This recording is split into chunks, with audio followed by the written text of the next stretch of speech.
Hey guys, so breaking news. Yeah, a little bit of breaking news from the world of WWE and the world of sports entertainment slash pro wrestling.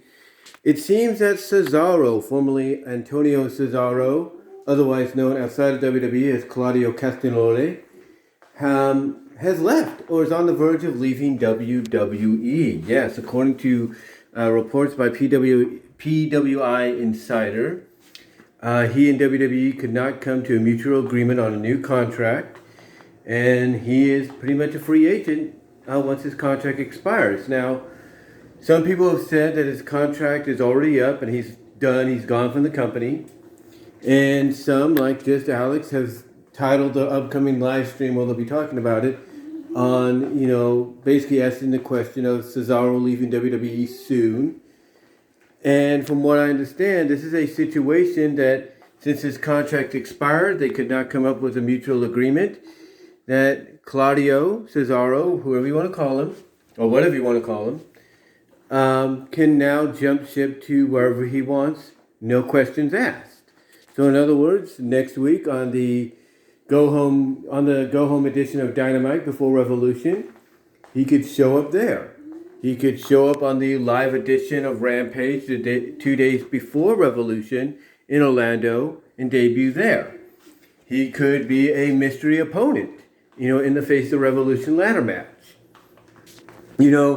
All these scenarios are possible. Some are even saying that he could show back up in Ring of Honor once it gets restarted and compete there. Some are probably projecting Impact as a destination for him. All these scenarios are possible. All these scenarios are possible. But what's even more interesting, though, is somebody else is a free agent and hasn't really been active that much in wrestling, but he has been dipping his toes in and out of the ring independently, and that's Chris Hero. And everybody knows about that history between the two. Even WWE touched upon it during Claudio Cesaro's NXT days when Chris Hero was also there as Cassius Ohno. So who's to say maybe Cesaro, Claudio leaving WWE, potentially heading elsewhere, wouldn't maybe entice Chris Hero to fully get back into wrestling, and we could see the Kings of Wrestling reunite. It's a possibility. It is a possibility, but yeah. Cesaro, who is looked at as one of the more underrated superstars in the business, mostly in WWE, is pretty much free to do whatever he wants now, according to various reports. And what's interesting, though, is how a lot of people are questioning what exactly happened here. Because you see, a lot of people are wondering, wait a minute, didn't he sign a new contract last year? That's what got him to stay? Well, apparently, when he signed that contract, it was only for about maybe a year at most. 2 years. I don't really know. But if his contract's expired now, I would say it's a year. And when you really think about, somebody signing a 1-year deal with a company, thus solidifying their stay there for over a decade, it really makes you wonder whether or not they're going to want to compete full-time again in the ring. Now, AEW does offer the opportunity to wrestle when you want to wrestle, basically on a weekly basis, and then that's it. But, you have to be curious if maybe Cesaro is slowing down a little bit. Now, I know some people will come out and say, oh, he's far from done. And I don't disagree.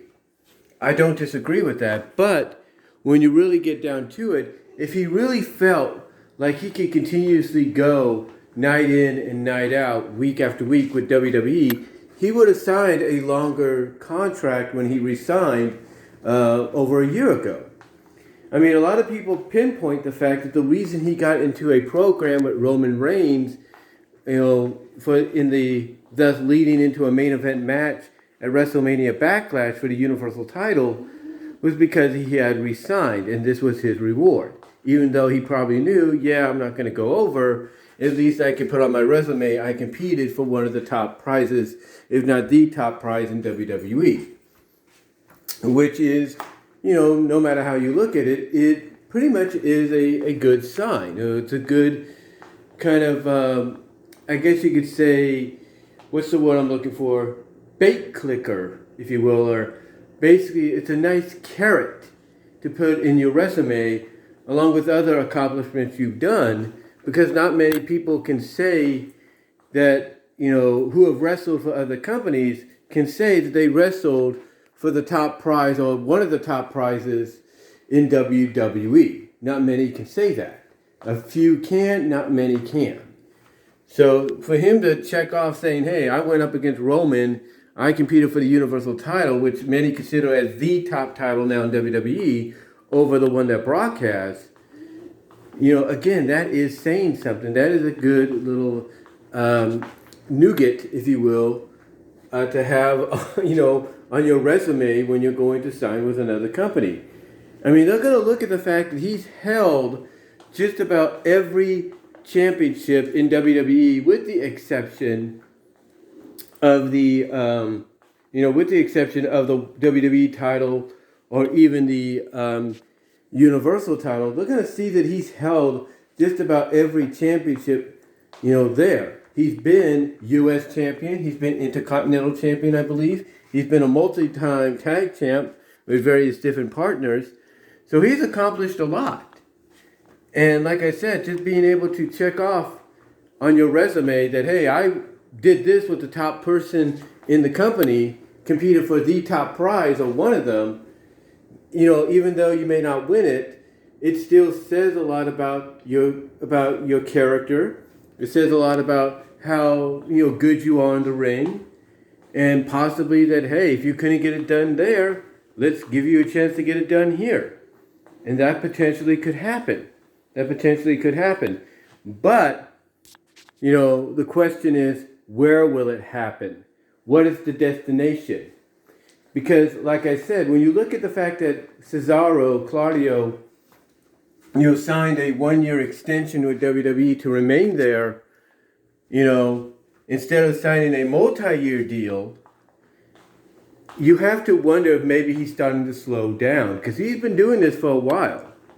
He has been doing this for a while. And when I'm talking a while, he has done this since, the early to mid 2000s, if not earlier.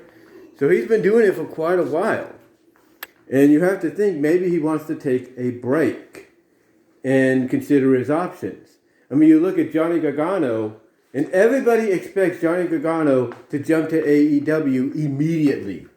To them, it's like as soon as his contract expired and he was gone from NXT and he opened up his Pro Wrestling Tees store and he's got his Twitch channel up and going, everybody's first thought was, oh, he's heading to AEW as soon as they go to his hometown, or he's heading to AEW the following Wednesday. He's heading to AEW. He's heading to AEW.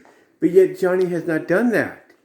One, because he wants to put his priorities first, which is, be a father to his newborn daughter, be there for Candace when that happens, of course. So who's to say Claudio may not follow suit and say, hey, I'm dating this girl in WWE, and, I might want, and, maybe he might want to take a break. Maybe he'll want to wait to see what happens with her. Maybe he'll take a few independent bookings if he does. But if I'm Claudio, if I'm Cesaro, and, I've only signed 1 year, that's kind of telling myself that maybe it's time for me to slow it down and not speed it back up. I know a lot of people want him to be a world champion, and that's true. But here's the unfortunate truth about that. There's a lot of men and women in this business that have all the tools. They have to paraphrase and quote, the total package when it comes to in-ring ability, promo skills on the mic, everything from head to toe, you name it. They got the look, they got the build, they got everything, they got that total package. They have everything, all the abilities, all the keys needed. They just need the opportunity.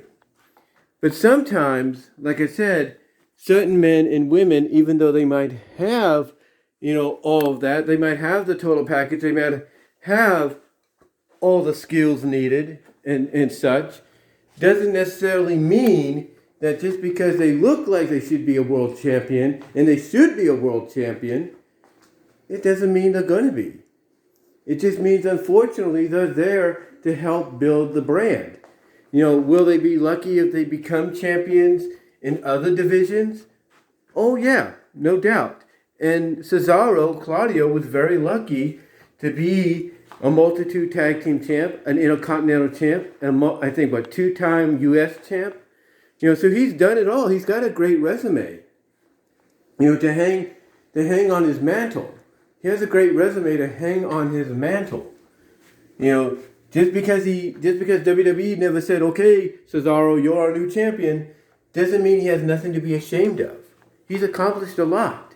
And like I said, being able to put on your resume when you're signing with a new company that's probably looking at you, as a potential addition to the roster, to put on your resume that, hey, one of my last major matches and rivalries was with the world champ or universal champ, the top guy in the company, and I compete, that's, resulting in me competing against him in the main event, even in a losing effort. That's still saying something, because that opens the eyes of the people that potentially want to sign you and say, okay, as I mentioned earlier, you may have not got it done there, but we'll make sure you get it done here. We'll capitalize on that.